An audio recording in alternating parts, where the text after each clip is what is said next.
Hey, welcome to this video. This is Dr. Steve. I want to talk about why we do not do transformation contests or challenges, right? So essentially, if you're an athlete and let's say you want to run a marathon and that's your goal, right? You want to have distance, you want to be able to do things for a long time.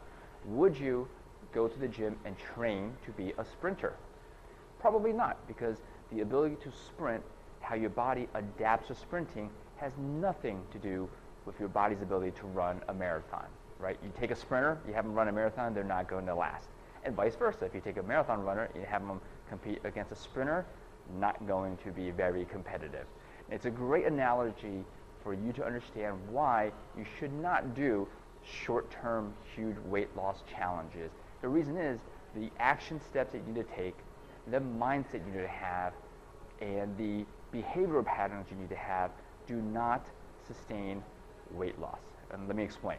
So if you're trying to lose as much weight as possible in the next 30, 60, 90 days, what do you have to do? You have to work out like a madman or a mad woman.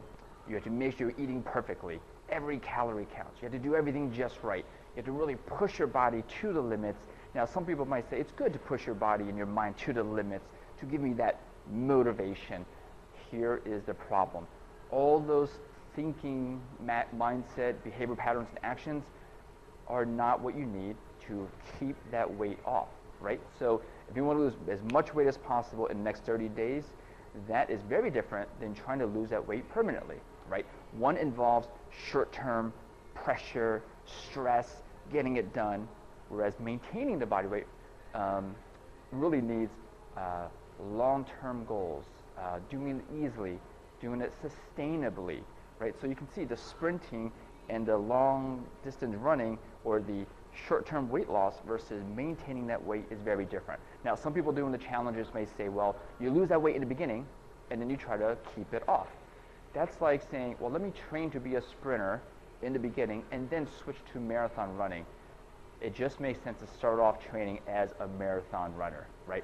Start off training your body, your mind, your behaviors, and your actions for long-term weight loss. Not short-term and then however switch to long-term. That means all the time that you spend doing the short-term stuff does nothing, right? Sure, you'll lose X number of pounds on the scale. How many people do you know lost weight and gained it right back, right? So you want to start off with the mindset, the strategies to go for long-term weight loss, and that's what we push. Now, most gyms will do challenges because they get great before and after pictures, which they get to market and makes them look great. I want to challenge the gyms and say, how many of them have their clients lose weight and keep it off for years, decades? And that's what we do, right? So this is not a selling pitch. It's just you got to realize that challenges, sure, they have their uses. If you have a wedding, you want to look good for a certain event. But if your goal is to lose weight permanently, I strongly encourage you to change your mindset. Don't do challenges and transformations. Sit down and map out a strategy for long-term weight loss, for permanent weight loss.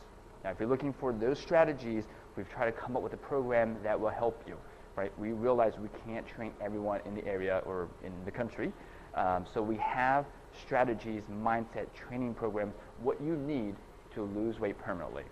So if you want more information, just look at the information below, click on that link, and you will learn more about that program.